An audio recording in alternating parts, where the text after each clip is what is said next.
Hey there, everybody. Welcome back to another episode of Kickback Comics. My name is Antonio. My name is Ben, and y'all are listening to a comic book podcast. By two guys who have not read a lot of comics, but are looking to get involved, read some cool stories, get superpowers, fly around with our dads, and fight evil. Yep, that's what we're doing over here at Kickback Comics. This is our new hobby. We're doing a book club. Thank you guys so much for joining us. This is a special episode this week. This is a special episode. We got guests. We got guests this time. Friends on the pod. First time. Let's get it. What's up, guys? What's going on? Good, man. It's Maximil, Money Getter 445. My name is Jaden, a.k.a. Light Skin Soldier. You already know. Beautiful. Welcome to the pod, boys. Yeah, welcome, boys. Thank you for having us. Glad we made it happen. Appreciate you guys. This has been in the works for a minute, I feel like, and we finally made it happen. It definitely has. Yeah, this is really the goal, like next era of Kickback Comics for this coming year is we're trying to be as collaborative as possible and just have friends and family and whatever pull up and talk about books with us, trying to expand the conversation a little bit. So Good to be here. Thanks for having us. Overdue for sure. Yeah. For sure. So this week we read Invincible Issues 1 through 7, which is kind of crazy, bro. We're like throwing all the way back to like, when did it, I guess we'll talk about it, but it came out a minute ago. Yeah, so. it came out a minute ago. Let me do before we actually get into actual Invincible. Let's talk a little more Max and Jaden and figure out your guys' like context. Like Max, like, are you a comic book guy? Have you read much comics? Like, I love comics, like, and Invincible is like the one that I haven't touched. Like, I feel like that and like Spawn, I haven't really touched that much. Oh, we're about to do Spawn soon. Yeah, Spawn is might have great. to join that. Yeah. No, Invincible I haven't touched. I've only seen like clips. Got you. Yeah, online. I feel the same thing. Yeah. Same thing. I haven't watched it, nothing like that. and like nerd stuff in general. Like what, like all of us, like we're all media guys. We all like fuck with music and all sorts of stuff. And like what type of? I'm deep. Like my closet is full of like straight comic books and Funko Pops. Like that's all it is. Real, besides bro. the clothes, but Fire. yeah. What about you, Jaden? Same questions, I guess. Yeah, I have not gotten much into Invincible, but however, Spawn. Yeah, that's one of the Spawn, ones. I love that. He's clean. All right, He's man. clean. HBO, but I love Marvel, love DC. Yeah. Yeah. I've seen you making some like MCU type content online. Yeah. Hell yeah. Yeah, I have. I don't know. Recently, MCU hasn't been doing it for me. Right. But Yeah. Amazing takes from Amazing I takes. gotta say. I appreciate you, man. Yeah, we'll obviously drop the socials for everybody in the Instagram post and whatever. But yeah, give them a follow, tap in with these guys. Thank you. Appreciate you, bro. All right, let's jump into Invincible a little bit. So here on the dossier, I got some general Give us the background facts. stats. Yeah, exactly. So the writer and creator is Robert Kirkman.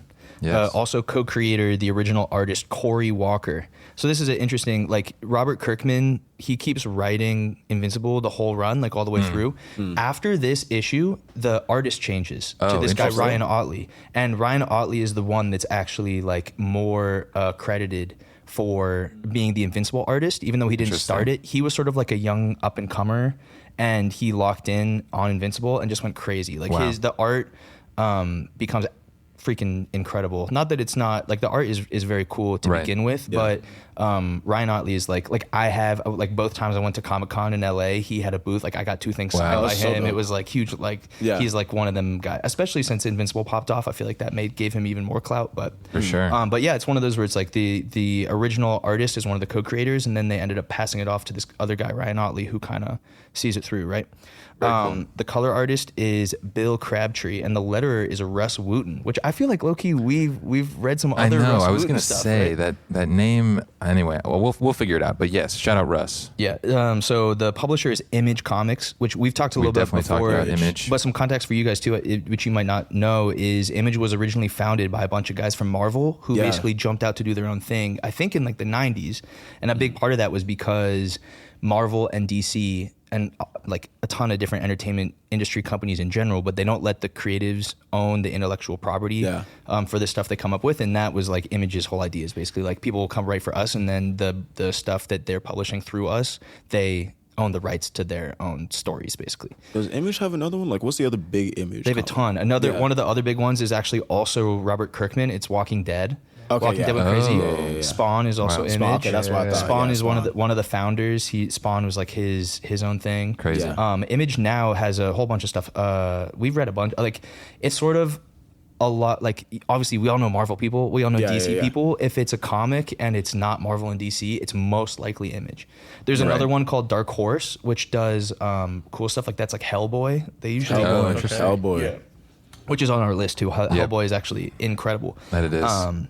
But regardless, that's just a little Image context. Like I fuck with Image, and Invincible was a big part of I think making Image as big as it is now, especially since a show came out, obviously. Yeah. But let's see. So the first issue of Invincible, it was put out in January 2003. Whoa. And it ran up until 2018, which was the final issue. So this is one of those things where it was a little bit slept on in the early days, but it ended up getting a good enough fan base that it went all the way, 15 years, something like that? Yeah, so what we're reading today is from 2003. From 2003. That's older than me. Which kind of, and then, That's crazy. Yeah, so it's like, I think it was ahead of its time in a lot of ways. Yeah, Like, I'm sure we'll have 1,000%. conversations about that, but like it feels very meta and everything. And like, it's interesting to think about how people would have been experiencing this in literally 2003. Yeah, that's crazy. The artwork kind of did give me some type of like older vibe rather than. I was gonna say the first couple of issues very like nostalgic art for sure. Yeah, For sure. I definitely agree with that. It feels like it's a throwback to like old comics, just That's like in exactly what general, I was for thinking, sure. yeah. And you guys will see. I'll show you some more art for what we'll talk more about Ryan Otley in a minute. But I'll just show you guys some of the art of like when it gets into like the meat of the story. It's crazy. Some of like the coolest art. Another thing that Ryan Otley is really known for is like if you watch the show at all, it's really violent and gory, which you're not expecting, especially from our little intro. We don't realize how violent and how like R-rated that violence gets. And he's really known for blood. So like he'll just like have whole page like blood splat everywhere, right. and that's like one of his like His things. one of his things. Very interesting. But yeah, let's see. Let's wrap up the stats here real quick. It basically it ran for 144 issues coming out monthly. Wow. 15-year uninterrupted run with a single writer, and that's like really rare in superhero storytelling, especially. Like it'll be passed around like so many artists, so many renditions, so many. But Invincible, literally start to finish, same guy, 15 years uninterrupted, start finish, crazy. Damn. For real. Series became one of Image's most successful comics. Millions of copies sold worldwide. The books remained consistently popular because of the like different formats they'd reissue it in. And then obviously the show popped off and made it even bigger than it ever was while it was being put out month to month. Right. And then also Robert Kirkman is also known for The Walking Dead, Marvel Zombies, Ultimate X-Men, among some other stuff. And then obviously the Invincible show premiered in 2021. Wow. And the executive producer and creator of the show is Robert Kirkman. Bro, it shows which you is how part of long you why- gotta wait sometimes. Yeah, for, seriously. Yeah. I mean, he's cooking. And the show's he is incredible. cooking. So the show for me, like I watched the show that year it came out, and that was like during COVID era still, and also That probably helped, honestly. Yeah, I was gonna say. Yeah. for sure. And also that it coincided with when I was just starting to get interested in comics and reading them on my own. And I went and like I loved the show so much, I went and got the comic, which I'm sure like dope. happened for so many Yeah. people. But then I told myself I was just going to read up until the end of season 1, like with the show, and then I would stop and wait for the show. Yeah. And I was like, You just nah. kept going. I just kept going. Yeah. So Invincible was one of the first comics I like read start to finish, and it was amazing. Yeah, this is going to be, I mean, it's hard for me to not continue reading after the I was last just- issue yeah. of this. I was like, bro, I feel like we're about Where to they get leave into you, all the like, kinda craziness. have to keep reading. Yeah, exactly. It's like that with the show as well, which we'll talk about the big twist. But what did I guess in a general sense, before we get into like details or spoilers or whatever, like what did you guys think? Did you guys fuck with it? Like, what was I really liked it. I'll say what I was thinking was, I mean, getting to the end, it was crazy, obviously. But the first like 2-3 chapters, I kind of thought it was like a risk almost, because it's like it's very heavily based on like the foreshadowing. I feel like right. so right. it's very normal, but obviously it picks up. But I liked it a lot actually. I respected the tonal change towards the end. Yeah. Yeah. I really, because it seemed pretty peaceful at first, in Right. my opinion. And I enjoy that as well. Like comics are like optimistic a lot, Yeah. but I don't know, that tonal change at the end. Even though I kind of knew what was already coming, I've seen a little bit of it. It's just like, oh, okay, this is how it unfolds. All right, what's going on next? Right. So What about you, bro? Yeah, dude, it was super wild. That's such a.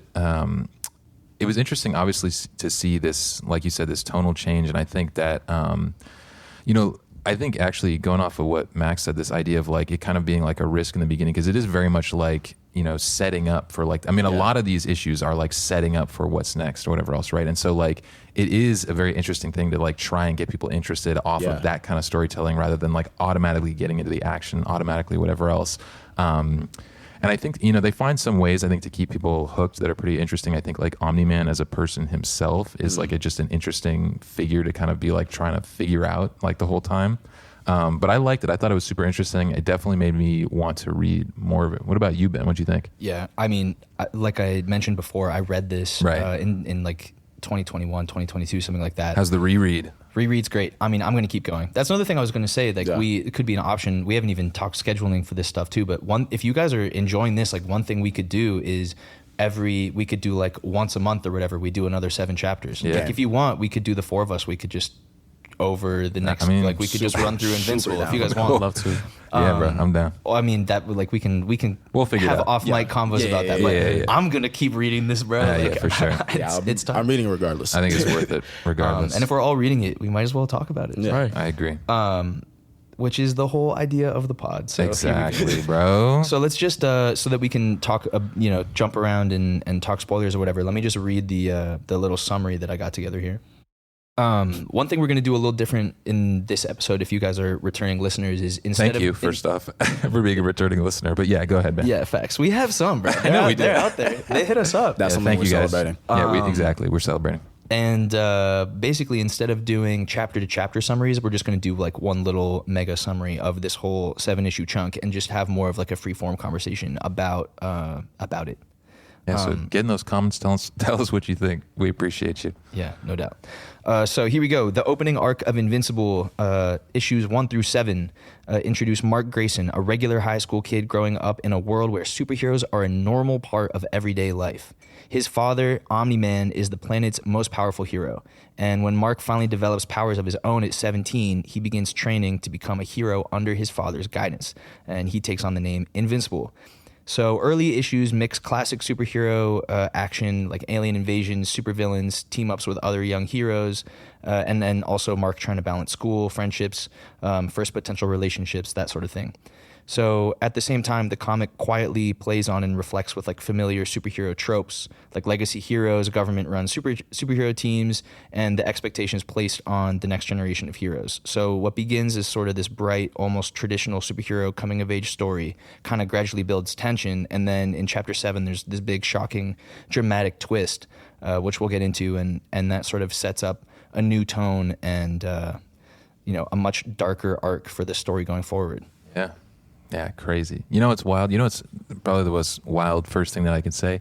Bro, I didn't even know his name was Invincible. I just thought that was like the name of the comic and whatever else. I did not know he was going to be like, oh yeah, my name is Invincible when I get my powers and whatever else. So that was not a bad name. Yeah, you letting people know like off the jump. That brings up a good point though. Yeah. Also, just out of the 4 of us, who's watched the show or some of the show? Seen some of it. Okay. Literal clips. Yeah, I've just seen clips. Cool. I'm just clips. Yeah. So I've seen the show. Jaden's seen some of the show. And like the memes. The memes. Right. Like I've also seen like the running gag of like the title card. That's the main thing I've seen.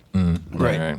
Yeah. Which is every time, so the title card is that like there'll be some point in the episode where he goes like, cause I'm invincible. And it just like, instead of him saying it, it just cuts to title card. Yeah. And then the other thing, cool. I like that. There's a lot of creative stuff like that in the show. And then another thing it does is each episode, it's more covered in blood. Yeah. Right. So I feel like we talked about something like that before. I mean, we almost experienced that with Watchmen a little bit.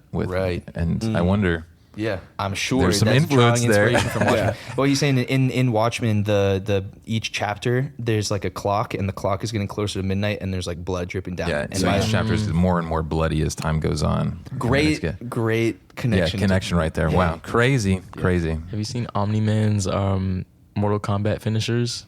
I feel like I have actually, bro. It was so fun playing as him. I was maining as him for a minute. Like, yeah, hell yeah.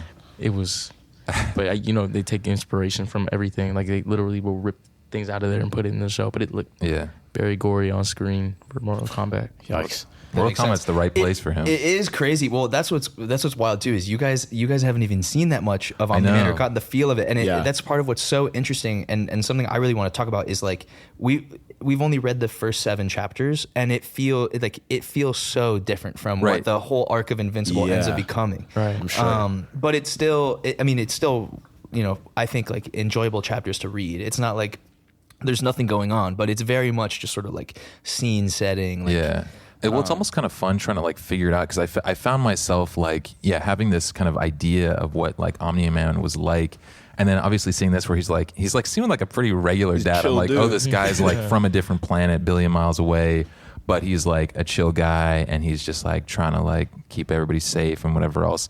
And then I don't know if this is like jumping too far ahead, but there's like that moment right where he and Mark are fighting against these like alien guys, and there's like the split second where you like see him and you're like, oh no, like that's who that guy and really he says, is. I screenshotted that too. Like I tried to put that in my notes because what he says is he's like, I've got it in my notes you also. Got it. Yeah, what's he say, bro? Let's see. He says get off my planet first, and then and my is emphasized. Right, bro. right, and then Mark is like, Dad. Like, you just see him like looking so angry in a way. Yeah, that you just like have not seen this character act at all, and then seeing like the aliens after that, like looking like I don't know if it's like sad or like almost like afraid or whatever else, but that's like the only glimpse that you get until the end of this. And I feel like we'll save the ending for a little bit later, but like that was I feel like the first moment for me where I was like, okay, now we're getting into some of the craziness that's going on. There's something else. There's something going on there. Yeah. Mark had to kind of give him like a reality check there. I'm like, Dad, what are you doing? Right. Yeah. Yeah. I think that's the other thing is like seeing. That was the other. Obviously, you see like Omni-Man being like angry, but like Mark having that moment of being like, Dad, like literally not even like recognizing. Not even sure. Right. Yeah. Not recognizing like the person in front of him. Almost. It's crazy. Omni-Man was also talking. He was saying, I prefer not to think about things like that. Let's just keep it pushing, basically. Yeah. Very true. Very, very true. Yeah. And the fact, so it's Viltrum, right? Which is a billion miles away. Utopia. They're sent to all these different planets. We got to figure out why because he chose Earth. Even after the council of people on his planet was like, hey, don't go there. They're super dumb and underdeveloped, bro. Don't do it. And he went there anyway. And so there's got to be some reason. Some extra shit that's going on there. Yeah. And I don't know what it is, but it's part of the mystery. For some of us. Hey, for all of us at one point or another. Yeah. Seriously. Let me just open the book back up real quick and see how things open up. Like I had some thoughts about panels, which we've been talking about. It's also so interesting looking at this and thinking about how like this was 2003. Yeah. It's cool. There's the panel layout. We've talked a lot, like Antonio and I've talked about panels, trying to learn about like all the different artists and comics use the panels in such different ways, which you don't think about. Obviously, you kind of just like taking in the story, but then when you zoom out, it's like these are sort of on way more of a traditional square grid, like way more akin to like Watchmen per se than some of the new DC like Absolute Batman or whatever stuff. Like they're just going way crazier with the panels and the pages versus they're really using these more traditional square and rectangular panels to show time passing. Yeah. The other thing they do that I think is really cool is the word bubbles like break the border. Yeah. Yeah. And then instead of taking up, like obviously sometimes they take up space in the panel, but like when they can, they'll just have it go at like the top and it kind of like the line interrupts. Do you see what I'm saying? Yeah, no, I know exactly what you're saying. It's interesting. This is very much like contained within each of those panels. I think, it's interesting. I'm looking at a couple of these now. I think the only things that usually or at all kind of crossover lines are like the booms and, cracks and all the different like sound effects and things like that. I was going to say, one of the things that like kept me really looped, like first time reading it, is the first page always has like some type of foreshadowing. So it brings you back in right at the end. I really like that. Yeah, that is a very interesting thing. I noticed that same kind of thing as well. Like I was trying to figure out like 100% if I was, what I guess I was piecing together there, but you're 100% right. It's like every issue, image, I guess, in the front, you know, kind of like every chapter or whatever else has, like you said, foreshadowing or like something that is like pulled out of probably one of the most interesting moments of the chapter, which also leads us back to that conversation before where we talked about it was kind of risky to do like so much like foreshadowing in this, but every chapter is started with that stuff. And I mean, they also do it with the beginning of this. I didn't even thought about it when I was reading it, but the beginning of this literally starts with heart like, attack? where he I can't remember if it's where he talks about that, but like the first thing that he does is that the first thing that they show is literally him is Mark Invincible flying with like the guy with the bomb strapped to him. Like that's the first thing they show, and it really like does not make any sense in the beginning. And it's funny, I didn't even think about it until coming back to it later. But that's like literally the first 2 pages or first 3 pages. Crazy.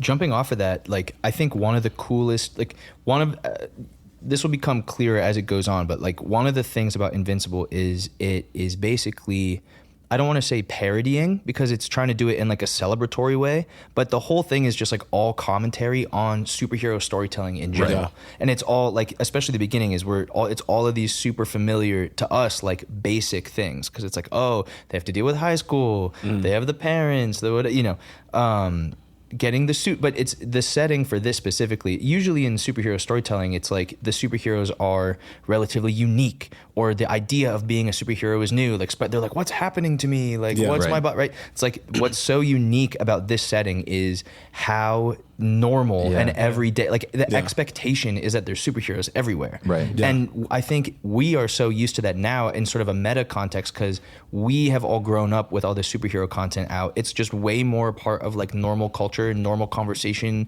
media we interact with, and all sorts of stuff. Like this was so much more niche back then. So it's like interesting having us like wrap our heads around this type of storytelling now probably would have been weirder or like appealed to like a smaller niche of people back then.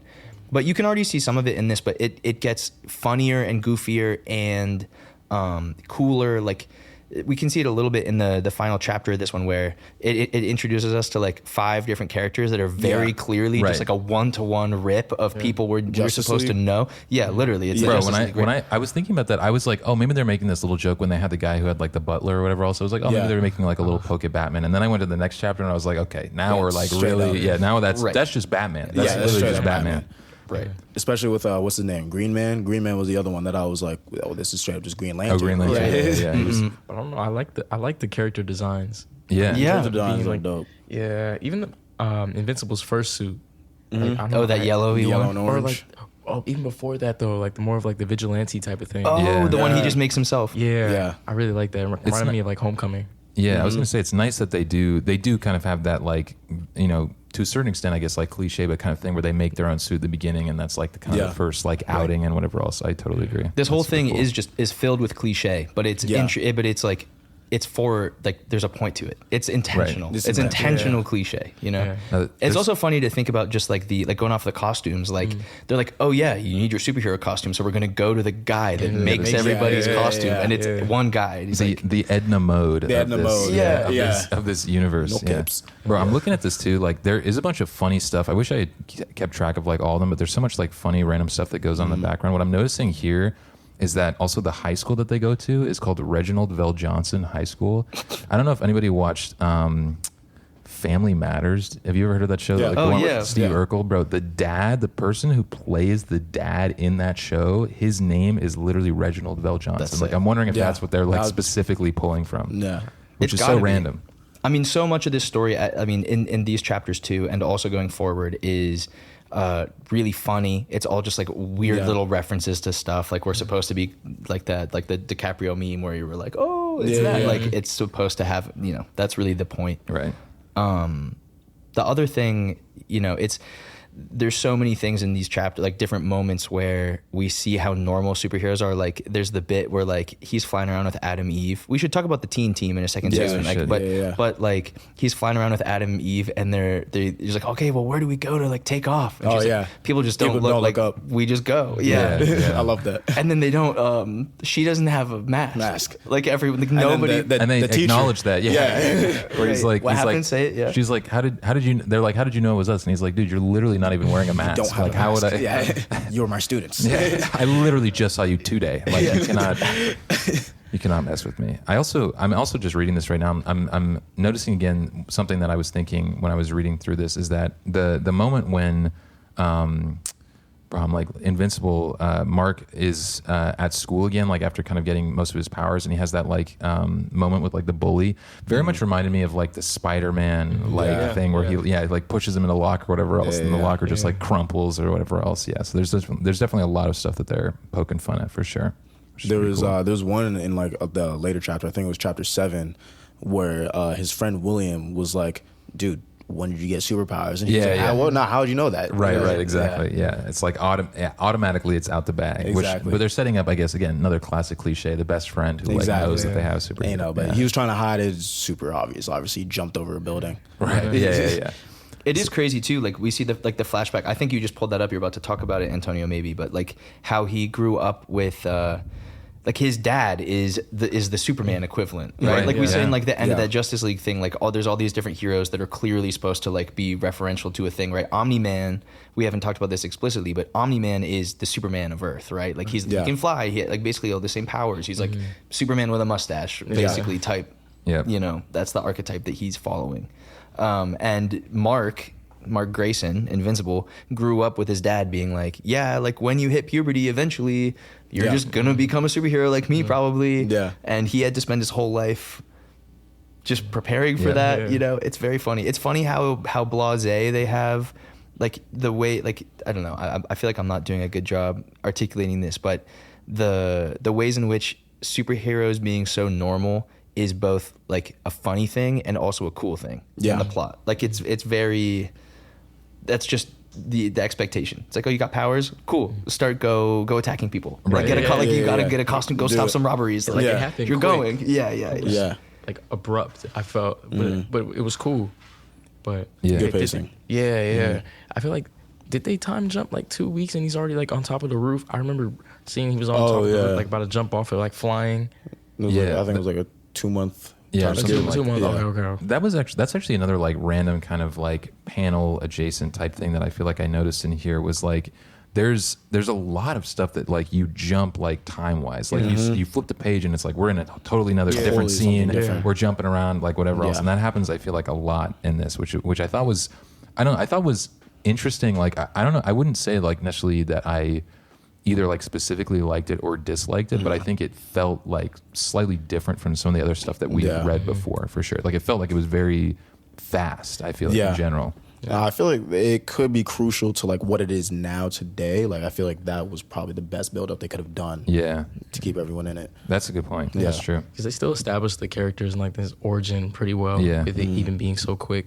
Right. But one way going off of that, I think they do a really good job of like each chapter, they introduce a new concept to us, basically. Yeah. That kind of expands our understanding. So like in the beginning, it kind of sets up the like becoming a superhero, like Spider-Man or whatever, Superman, but with the built-in like father-son dynamic. Like he's gonna like learn from his dad how to do this, right? Then like in the second chapter, we get introduced to like the Guardians of the Globe or the Teen Team, where they're like literally government-sponsored superhero teams, and we're like, oh, whoa, okay, so that's a thing. There's just these different agencies and people doing stuff. The next one is more just like Mark trying to juggle going to high school and being a hero, as like a classic Spider-Man, classic all that type stuff.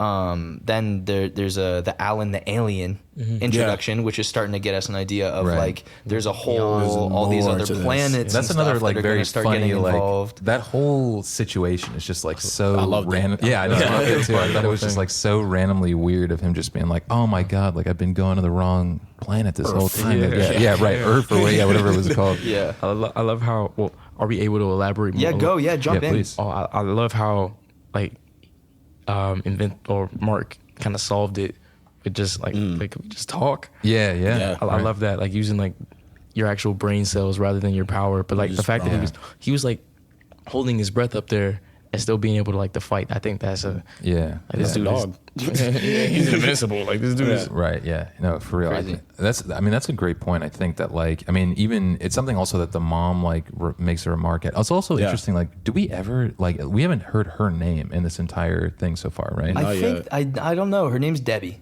Pretty sure. Is it? It's Debbie from the show, right? It's got to be. Yeah, Maybe I didn't. so. Maybe I didn't. But I don't think they actually say. If they say her name, it's like once. That's interesting. That's an interesting thing to bring up too, because I noticed that in my reread was like the mom is definitely way more of a passive role. Like in the show, she is one of the she's such a. She becomes a much bigger character in the comic too, I'll say. But especially even in these first 7 chapters, you get all the conversations that she has in the show. Part of the thing that's interesting, like why not that these first 7 issues were boring, but like less is happening. Part of, again, me circling back to the superheroes being normal thing. Part of what's interesting in this story is so much of what we're seeing is just like normal life stuff. It's like Mark talking to his dad. They're trying to have dinner with the mom. Like it's all like. Instead of, it's like the same, dad's gonna be late to the office, like let's just start eating without him, but it's like because he's in China fighting a dragon or whatever. So that's another one of those things where it's almost this weird contrast where everything is so crazy and goofy and ridiculous, but the shots that like most of what they're showing us is very normal, relatable stuff within the ridiculous setting.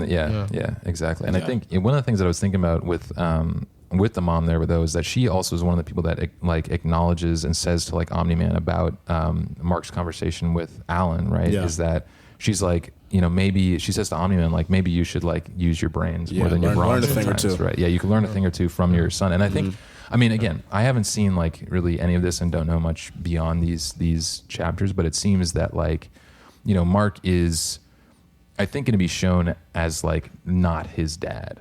I think that's really how it's going to.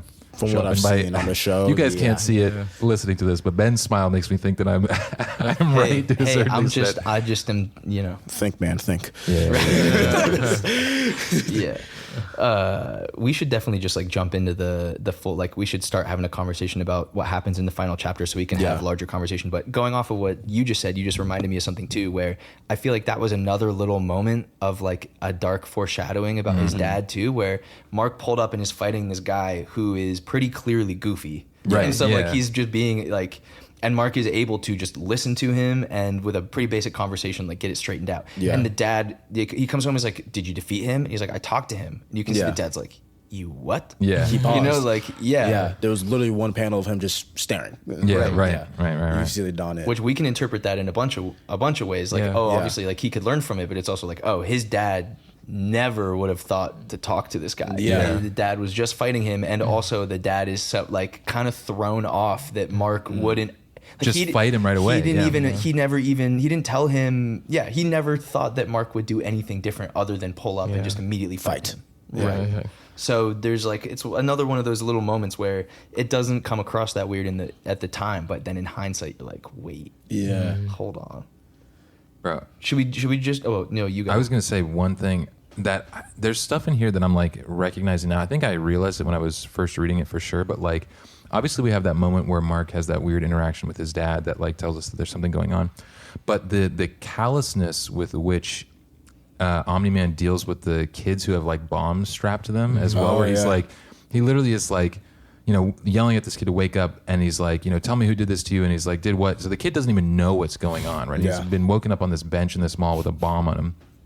And Omni-Man just turns and throws him out the hole that he just made in the ceiling, and the kid just blows up. And the other thing is like they also just like don't even really talk about it, like that never comes up again. That like they're about to, and obviously then Omni-Man gets like yanked into the other dimension, whatever else. But they literally just don't even talk about the fact that he just like threw some kid out outside, and then the kid blew up. Is that like a normal thing in that universe? Right.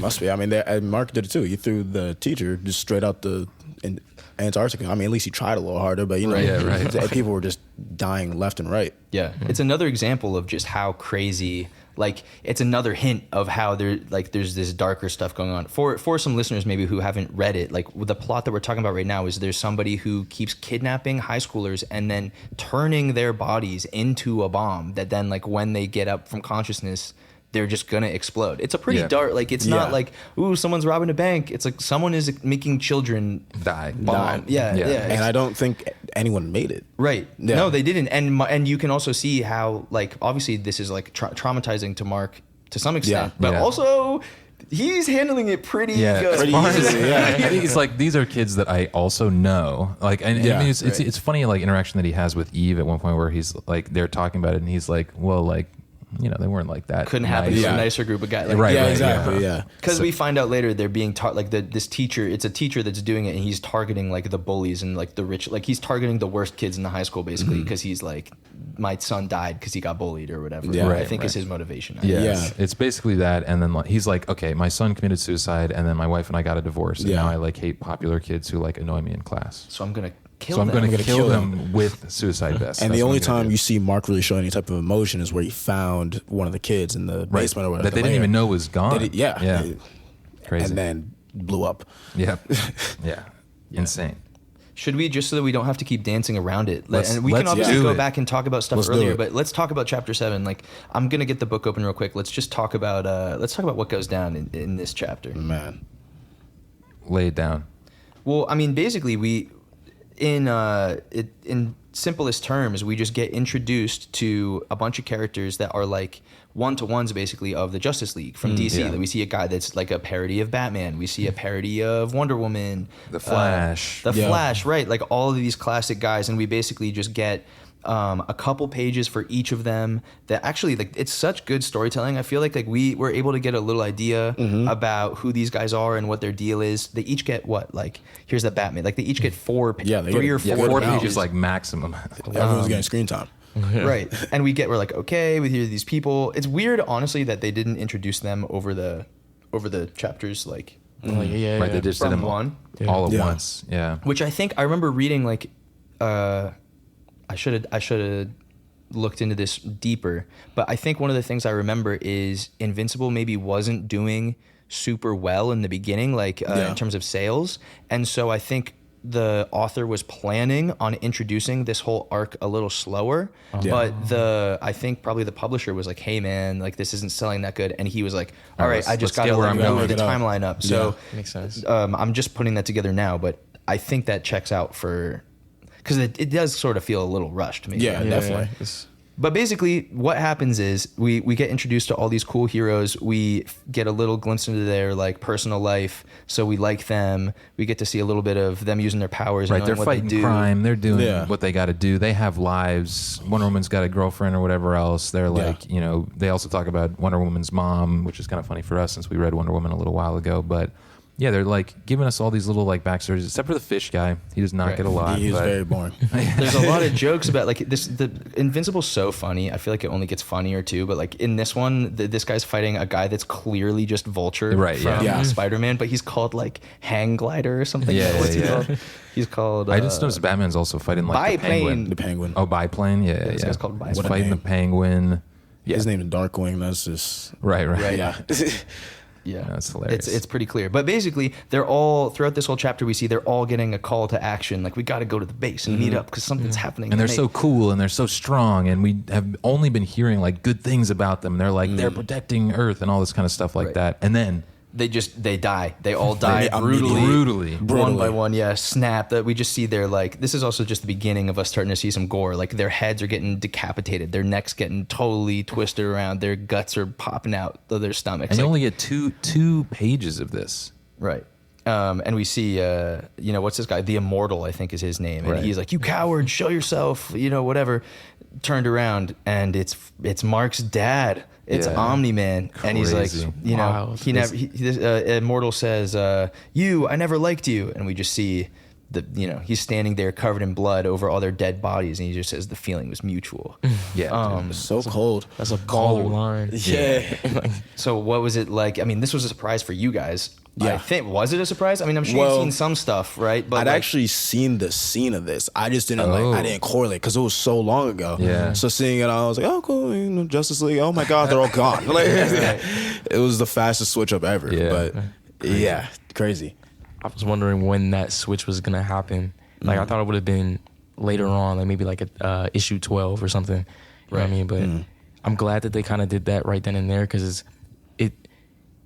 I can see how it will bring back people. Yeah. Like, how did? Okay, right, exactly. Ooh. I mean, it did it to us, right? It's like I already feel like I gotta read more of this because I was getting to the end of it, and I was like, okay, I gotta read more of this anyway, just because I feel like I'm not getting like everything that I need. And then it got to the end of that, and I was like, oh shit, it's time to go. Yeah, it's time to go. It's crazy. Yeah, and I mean, right. It's a gigantic change of. I mean, we've talked about this a bunch and said probably this exact sense, but a gigantic change of tone and just like. Yeah, I mean, throws everything that you know about this character so far like for a loop, and you know makes those little moments of like weirdness stand out a bit more for sure. But it's just like strange because it also like, you know, Mark seems like a nice guy. His mom seems like, I mean, she's like incredibly understanding of like Omni-Man being like who he is, where, you know, right. The only time she gets stressed out, that's another funny line where he's in another dimension. Yeah, that's she's the like, only time. I never really worry about him except when he's in another dimension. Then I hate it. Yeah, crazy. But I think, I mean, that was like, I think we like started getting this kind of tone shift when, you know, we started dealing with this stuff with the teacher, right? And it's, you know, it's crazy because this guy has like his own lair, like in his house. He's also expecting them to come, which is kind of an interesting thing. Like he's ready to be caught and then blow up like more kids and whatever else at the same time. And, I mean, that's like the beginning of it, right? And you're like feeling like things are pulling back. You're like, okay, they haven't really exactly like saved the day, but Mark flew this guy to Antarctica. Like it's a whole thing. Yeah. And then we're down in the dumps, depressing, like immediately after that, which is crazy. Right.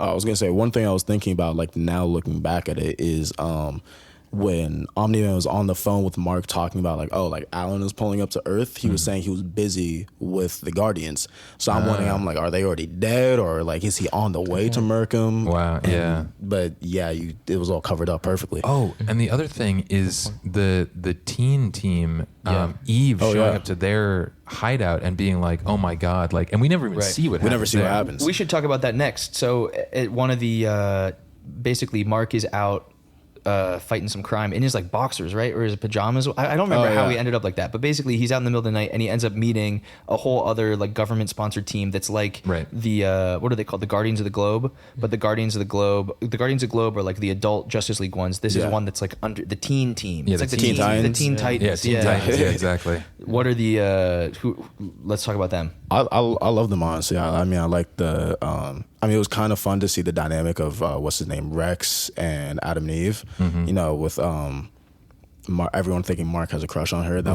was kind of funny to see. It was very just like classic, like teenage superhero like. Yep.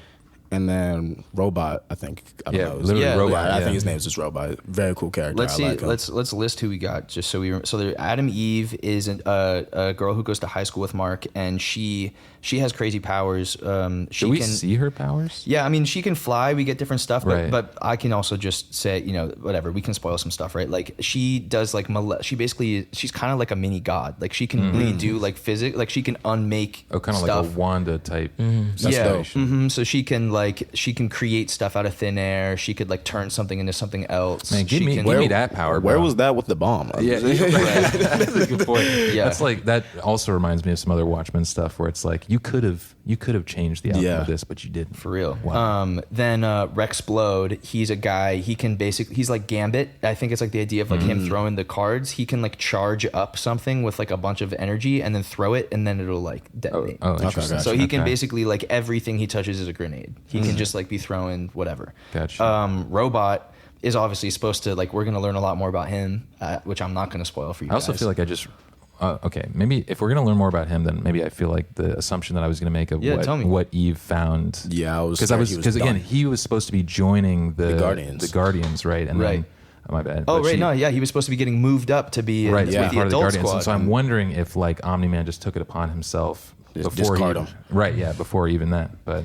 he feels like an Iron Man type. Like I mean, that's what we're supposed to assume, right? Like he's like, he kind of looks like Iron Man a little bit. He's just like a robot. Yeah. And they call him Robot. We don't really get more info than that. Yeah. And then there's this other person, Duplicate, who we don't really see her do that much. She doesn't of her talk. powers. I don't think she talks. She has a cool name though. Duplicate. Yeah. But she can make multiples of herself. Right. Basically, she can make. And then the other thing that's cool is like if one dies, there's the other one. So she's like she just can like make like more copies. Very interesting. Are they a big part like going forward. Yeah. All these characters have like their arcs go crazy. Okay, yeah. So that's another thing about this running for 15 years with like an issue every month, right? Like the character development that they end like it all feels very basic now, but you end up like the journeys that some of these people go on. And like another thing that's really fun about Invincible that is, I'll spoil in a general sense, that I thought was so fun about reading it the first time around is it's like one of the jokes about superhero stuff obviously is like a big betrayal or oh, but he was alive all along or whatever, right? Like they play with that a ton, where there'll be tons of characters will be like, they're on the same team, they're teaming up, now they hate each other, now they're in conflict, oh, now they have to unite because somebody else pulled up that was crazier, and then now they're gonna, so many of these people it's gonna be very interesting. There's gonna be some crazy stuff. Wild. I wish they would have kind of developed more of the what do they call the Golden Globe? Regarding my bad. Why am I saying Golden Globes? Golden Globes. It's happening soon.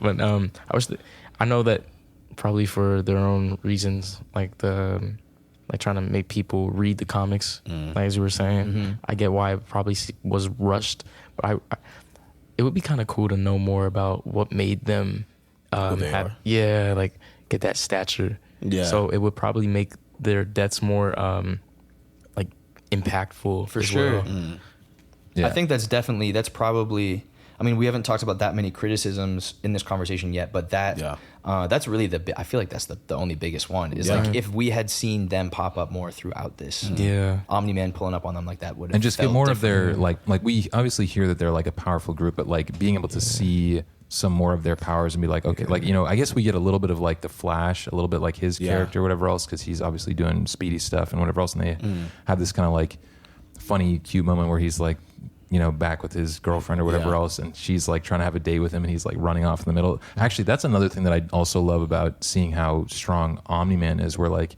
he and Mark will be like flying to something that they're gonna do, and he'll like go like I think he like saved somebody from like a chemical fire, like then came back. like literally within like 2 seconds, and he's like, oh sorry, I just had to go like do whatever else. Right? Since we see Omni-Man Omni-Man just seems powerful as hell. We don't even have that much of an idea of it yet, but he's flying around the whole globe in like so fast. Like he's literally accomplishing he's kind of like the Flash. He's just like, he kind of like whatever situation he's up against, he kind of just has it. It seems like that's as far as we see. I mean, except for the one part where he went into another dimension. Yeah, and he was enslaved for like what 8 months or something. 8 months, right? But one thing, damn. One thing I'll say, we maybe shouldn't believe everything that he's saying. True. Oh, very true. I was thinking about that with Viltrum actually when he was talking about it being like utopia. I'm like, are you reconsidering that? Maybe I'm reconsidering it because I'm like, is it actually perfect? I hadn't thought about that, but that's a very, very good point. Yeah, that's a very, very good is he point. like just one really crazy guy, or like straying from the rest of the planet, or maybe, like, bro, is the whole planet just like done? Like, right.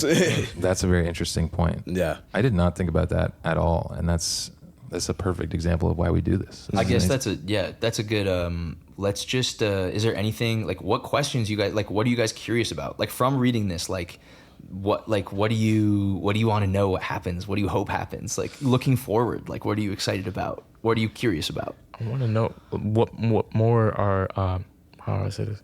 Are there any other powers that Omni-Man has that haven't been? That's a good question. Actually, that's a great question because it's already established that he's powerful, but like what's like a cat or like the rabbit out the hat type of thing? Like, what's the surprise? Right. I bet you there are some for sure. One question I do have is, what does Debbie know? Yeah. Right. Yeah. Does she know the full story? Does she know half of it? Does she know nothing at all? Like, why is she so down and understanding? Yeah. Why did he pick her? I mean, maybe he picked her because she's so down and understanding. But like, he again, like this guy, as we're learning and probably will learn in the future, he's not doing this like on a whim. Like he's going to be picking very specific people, doing very specific things. Right. And that is a great point. Yeah. I mean, I definitely have both of your guys' questions. And I think just like, I want to see, I mean, I'm just interested at the level of depravity that Omni-Man will go to. Because I mean, this last like issue was pretty damn intense, especially those last couple of pages. Because I mean, again, I was reading this without any knowledge of what goes on ahead, and so I was like, again, I was trying to like piece it together whenever else, and I remember getting there just being like, oh shit, like I was like, damn, now we're like, this is real. So yeah, we'll see. I think relating this to the show, right? It's really interesting. I think I'm gonna do a show rewatch at some point soon too, definitely. because we have season 3 is actually coming out real soon. Is it season 3 or season 4? I think 4. It might be 4. That's crazy. So. Let's Google that real quick because that's wild. But yeah, because animated shows take a long time to make. Yeah, season 4. Season 4 about Crazy. to come out. So one of the things, like obviously, it's crazy to see how one-to-one the show adapts the comic so directly. It's Interesting. amazing. But it's kind of because it's the same author is the one that's in charge of the show. You can see he really is like he's able to do it a little. Like there's things that he changes and He's some of the evolving pacing some and of the everything stuff. he changes. So Interesting. like Got it. example, like the way he does episode 1 is we're with Guardians of Globe the whole time. Like I think it low-key opens with like Guardians of Globe doing wow. stuff, Wow. and they end episode 1 with the dad murking them. Damn. So that's like the hook of the show. And one thing Yeah, that's crazy wow. with the way they started up is some people miss the beginning of Invincible. Like, people be like, "Did you see Invincible? How crazy was it?" And they're like, "I don't know," because they do for whatever. I think maybe part of it is like a reference to Marvel, maybe and tropes, but they run credits like halfway through the episode, and then there's a whole nother half of the episode. That's so- and so a sounds lot of really people cool. will like watch it and they don't. They realize. don't finish the episode. They watch the first They half. miss the after credit scene, which is like half the show. Yeah. Half the show.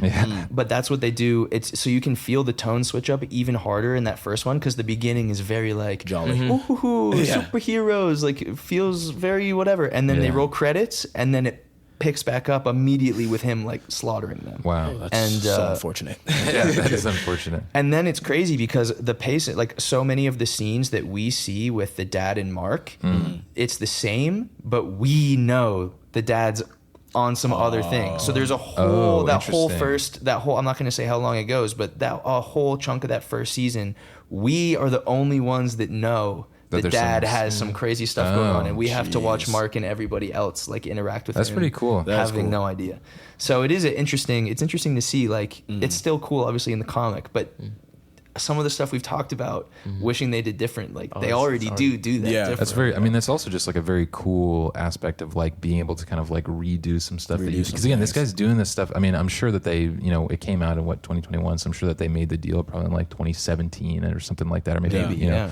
but it's like, like 12 years minimum later from when you maybe originally wrote these things, you get to go back and be like, I have like This is what I 12 to really wanted 15 to- years more like amount of experience and knowledge of how this story is going to go. And so Yeah. I can like revamp or just like make these little small adjustments that make the whole cohesive thing a little bit better. Yeah, that makes me think of what you were saying earlier with like the sales. Like, I wonder if that like the show was like his iteration of what it would have done, just like minus the sales, not worrying about that That's risk that he was interesting. taking. Yeah. Really executing his initial creative vision. Yeah. Like now that he actually Forgetting the can. pacing and just going for it. Yeah. Right. Yeah. So another thing that's kind of interesting, I'll try to find some art to show you guys too, just to see your guys' reactions to what Ryan Otley's art ends up looking like. Why don't we try to have a little bit of conversation looking through just like what we thought of the art in this so far, like what we thought, just literally any thoughts. Like, did we like the art? What was it like? My favorite art panel so far is him saying "ouch" when he's in space. I think it was literally one of the first panels. I think it was 7, and you see him just kind of like. There's another one where he's just like kind of pondering, looking at the stars, and the amount of white dots that was placed on that panel was ridiculous. True, But it's beautiful though. Yeah, he's got I think there is like, a big one. I think that I maybe even took like it's like the 1-2 pager that's in these first couple of issues is like, he has like the conversation with Alan, and then Alan dips, and then he's standing on the moon, and he just like looks back at Earth, and it's like the only like 2-page thing where he's just like, whoa, that's crazy, right? And it's him just looking back, seeing Earth, Taking it in. the blue dot or whatever they call it in that one photo. So this is an interesting little contrast I just found is like this is later on Ryan Otley doing redoing the cover for Invincible 1. So just like one way you guys can see the one-to-one art switch up. Like pass the iPad around, like just look at like just the whole I'm not trying to put down the original artist. He was just doing it, but like just it just levels up like crazy. Like the amount of detail, the sort of style they're in, like the whole thing. The art ends up being something that's like a whole draw to the comic in and of itself. Is just how crazy good the art is. Yeah. All looks stronger. Yeah, exactly. Yeah. I was looking at like Adam and even Rex. They both look way more detailed and stronger. Right. Yeah. With a lot of these characters, we don't get a lot of like their facial. Like I feel like I never really saw like Rex's facial expressions. Definitely not Multicade, obviously in this like or Duplicate, whatever her name is in this first couple of things here. But yeah, that's super interesting. It's definitely more detailed than actually going back to. You're in my previous episode way back of Scott McCloud's Understanding Comics. I think this is much more on like it's sliding down like the realistic side of the triangle, I guess, that exists there. There's like the Ryan Otley one. You're saying the Ryan Otley art is more realistic and yes, yeah, for sure. It's kind of like the stuff that we're starting with right now is definitely again like throwback to like older comics, like kind of like a little bit like cartoony, and I think that's also it's actually kind of an interesting thing here where like these early issues where they are like more I guess like fun is not like the right word, but like lighthearted. I feel like the art in a weird way almost like works well for that because it feels like a more lighthearted art style. And so to go from that, and we'll see obviously if all of us keep reading, like to go from that lighthearted art style to the more intense one when the story gets more intense is kind of an interesting, maybe even like accidental thing that happens. Right. It works narratively. Yeah. Which is kind of random, but cool. I really like the what's the I forgot his name. It's the Batman guy. Darkwing. I really liked, despite how short it was in the actual comic, I really like the artwork for him. Mm-hmm. It was very dope. It was very like Batman the anime series almost. Mm-hmm. Yeah. Even like the sky and everything. Just, I think it was red. The sky was red. Yeah. Reminded me of the intro, like for that, like you said, the animated series. Like, I don't know. I really like that. It looked goofy at first, though. I will say without the horns. Without the ears. Yeah. No ears and no like logo across his chest or whatever else. What do you call his plane? Was it like the wing jet? Yeah, he called it the wing jet. I got jet. like a genuine chuckle out of it. I mean, going forward, it stays. I've said this a couple times now, but it just stays references, and it does it in such a funny way. And like all of the villains they'll be fighting like week to week, or things popping up in the background, like it's just constantly references, and not just superhero stuff, like pop culture stuff in general. That's awesome. But that's part of the fun of it is us just noticing all that stuff. That's cool. And it goes forward. Like they introduced a ridiculously big cast of characters, and almost all of them are direct references to a thing, like a play on a thing. What else was I going to say? Oh, another thing that's interesting about Invincible is Image, once it starts to pick up popularity, especially, Image uses Invincible, like Image will do overlap with other characters from Image titles will overlap in. So like Spawn will be in Invincible. Really? Oh, snap. Like all sorts of stuff. There's even a thing where they do a thing with Marvel, and there's a official Invincible Spider-Man crossover. Yeah, which I is saw some of that. That was really cool, actually. Wow. That was like recent too, right? Yeah. Or- So there's stuff. Wouldn't both Omni-Man and Invincible put Spider-Man kind of in a blender? I mean, I don't want to spoil it, but yeah, I mean that's part of the thing with Invincible, right? Is like Spoiler, you're gonna put him in a blender. not Spider-Man specifically, but part of the I mean, Invincible's name is Invincible, right? Like we can infer something about what that means about him, and I think a lot of the comic being so violent is part of Mark's whole character trait is like his ability to survive anything. Right. Yeah. You know. So it's like they really put him through everything. He's cooked. Yeah, I feel like that's like those were like the scenes that I saw. I feel like online or whatever else of him. I've been dancing around talking about those scenes. Yeah, because we've all seen clips. It's hard to escape the clips online. Yeah. Some of them are just crazy. Like the thumbnail, he's all beaten up. Yeah. Yeah. I wonder who does that. But Right. I wonder. Must be a Spider-Man. Yeah, must be a Spider-Man for sure. That's crazy. Yeah. Yeah. But it is, it's interesting. In the beginning of Image, they had this whole, I think they called it like the Young Bloods or something, I want to say even, but they had a whole like superhero universe they were trying to get going that I don't think actually really went anywhere. People didn't really mess with it, but those characters will be in. Interesting. Oh, that's amazing. In Invincible and random stuff, yeah. I don't know if I should ask this, but you mentioned Spawn. Does he make any? Do they reference him at all in the show? I don't know. I'm not sure. I actually don't remember. Because that would be pretty cool. He might pop up in the background or something, but I'm pretty sure there's Invincible issues where Spawn's just in it. I would love to read that. Yeah, we got to get into that. Because in the show, I think at least, I don't know if I should be saying this now. Sure, whatever. there was like a Batman silhouette that I saw, like a little cameo. Oh, I think I know what you're talking about. Yeah, I didn't know the context behind it. I don't know if I should mention, but yeah, there was something. Interesting. You haven't seen that part? No, I'm across the show. I've seen all of it. So you haven't spoiled anything from me. Okay. I might just not know exactly what you're talking about. Could have just been Darkwing. Yeah, It could have been. But there was something that I seen of Batman, but it didn't necessarily show Batman. It was like a heavy implication. Interesting. I do know what you're talking about. Okay, so I'm not tripping. Yeah, no, Okay. I do. I've seen that. Thank God. Yeah, bro. man. Do we have any other thoughts in general on Invincible? Like, should we? Any other things like ideas you guys have for us to chat about? Or I was gonna say one thing I think that I actually liked a lot about this was the way that they show how strong a lot of these characters are. Like, I think that the way that we understand how strong Invincible and Omni-Man are, like one of my favorite moments in this is them playing catch.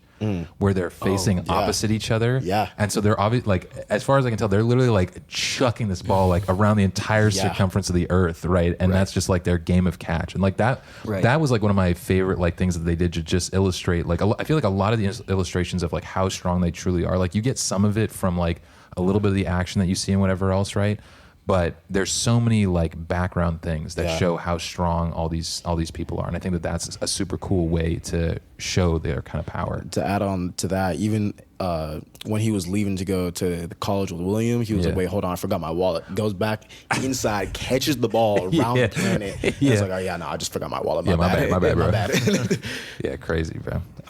I was gonna say I want to propose a bet to people who haven't read past issue 7. Ooh. I want to see like what you guys' guesses are on who Adam and Eve saw right before like she broke down true. crying. Yeah, that I don't know if that's like bro. spoilers, but no, whatever. Set it up. Yeah, set it up. What happened? Which part are we talking about specifically? When she pulls back up to the headquarters? She goes back to the headquarters by herself, and she sees She's something. like crying, someone, like she like sinks into the corner. Like Yeah. it's like very like distressing, and we just don't get anything else. from her. any context clues. I hope it's not Robot, because I really like him, but I'm gonna guess Rex. Yeah, that's my safe bet. Is it? Wait, can I ask when do we find out about that? I don't know, man. I'm rereading this the same time as you guys. Gotta read and find out. It's been a minute. We gotta keep reading. Yeah, we got it. Yeah. Even though I mean, obviously, I love Invincible, but I'm not like, as we say at The the beginning of the knowledgeable. episode, I'm not I fuck with all of this, but I am not an expert on it. Yeah. Not read a lot of comics, but Yeah. We're looking to get involved. There you go. W intro. yeah, crazy, bro. I'll give everyone here $1 if it's not Rex. Yeah. I'm just be the So oddball. we got Rex, Robot. we got Robot. I'll go Robot. Oh, here's another random. Oh thing. yeah. What'd you think of that? Yeah, the like Terminator guy that like Pops out at Mark the school? at the school Oh, or whatever else, yeah. right? Do we think that that's like the suit that the costume guy or the costume guy's like, yo, there's this suit that's for this other guy and it's gone. Who took this? I mean, they indicate that it's probably going to be that guy who took it, but I'm wondering if that robot thing is that guy. Is That's a like good question. either that guy, which I at least seeming from what it looks like is probably not, or is that like something that came and took the suit, or is it a secret third thing where we just don't even know what this is and whatever else, which is pretty wild. Do we remember if there was? I think it was the second issue. There was like 2 guys that were stealing a ton of tech to build something. I'm like, was that them or did they get busted? I think that's separate, but those are reoccurring characters. Those guys are called the Mauler twins. The Mauler twins, okay. And they're like these blue, like huge blue guys. Yeah. They're like 2 villains that They're keep popping up. taking GPUs or something. Yeah. like Yeah, that. they're I mean, in this economy? we had a conversation off Right. off pod earlier about expensive GPUs. That's I mean, ridiculous. yeah, it makes sense, bro. They making bank off that thing. I might have to join them up. Yeah, for real. their thing, because it's not that big a deal to like set up their character spoil, but their thing is they're obviously like super strong, whatever, like these huge muscly blue guys. Yeah. But their main thing is they're tech geniuses who figure out how to clone themselves. But both of them think they're the original one. So their bit is they're like always wow. arguing with each other, like, you're the clone, no, you're the clone. That's really funny. And then anytime one of them messes up, they're like, ha, see, like, only the stupid clone was trip on that. Like, That's pretty that's funny, funny. actually. I like that. so it is. It's fun for me to hear you guys like enjoying that like those characters and stuff already because you get to know them so much more. And I feel like they do such a good job of making almost every single character like genuinely funny and cool. It's like a good balance of both of those things, I feel like. I wonder if they'll go through any like character design changes, like drastic character design changes throughout, like as they get older. Well, I think doesn't Mark get one like later on? Yeah, the time skip. Anybody who watches anime knows the time skip. I hear. Oh man, I can't comment on that. There may or may not be a time skip at some point in the series. But a minor that's another thing with all this, right? 2 week time skip. It's a two. I'm not gonna speak on that. Yeah, 2 years question mark. But one of the things that's crazy with this is like we're obviously starting so small. And intentionally so, right? And we can already feel how like we talked about it earlier, like each chapter is introducing us like a little bit of a bigger concept, and we're seeing it like open up, right? Yeah. It's like that just keeps happening for 15 years of story. Like the book, like it just gets so much bigger. The scale gets so much bigger, and they keep introducing more and more things, and they do it really in a way where it's very digestible, and you're able to follow everything that's going on. But like it ends up on some Star Wars, other planets, everything, intergalactic. Yeah, it just keeps zooming out. And like so many of these little seeds they're planting, like these green guys that popped out of the portal. Yeah. Those are almost everything that you guys have encountered in the story so far ends up being reoccurring stuff. The Guardians. Like it's not just, the Guardians. Not so much. Yeah, the Guardians really took the L hard. Yeah. And that's unfortunate. I took it for everybody else. Yeah, no, seriously. That's what they're supposed to do, right? That's like that's how it works. They're guarding. Yeah, for sure. Yeah. Do we have any other thoughts? I don't have anything else. I feel like we've kind of. Yeah, this was cool. I mean, I think it's interesting. I think it's gonna be super cool to get into the rest of it. And maybe we'll do some more episodes. Love to come back to talk about it. Hell yeah. This was great. Yeah, we got to do it. Well, yeah. Thanks, guys, for pulling up and thank you for doing having this. us. Thanks very much, man. Best podcast on the planet. Right. Yes, sir. Hey, we're just getting started. We're just getting started. Yeah. Well, thank you, listeners, for jumping in, reading along. Follow us all on Instagram. Ours is let's all drop the Instagram. Ours is Kickback Comic Pod. On Instagram, Max? It's max.a_mil. You already know. Maximil, look it up. You got it. That's right. I go by Jaden C. Marks, JAYDEN CMARKS, or Light Skin Soldier. Yes, sir. Yep. Yes, sir. Hell yeah, man. Yeah. And you guys probably already know me and Tony's handle, so yeah. Yeah. You already know. But we'll have everything tagged. We'll have everything tagged in the posts and the show notes and everything, so come find us. Yeah, thanks for pulling up. We haven't decided what we're reading next week, but we'll post about that. So look out for it. Thanks, everybody. Peace. Peace. Have a good day.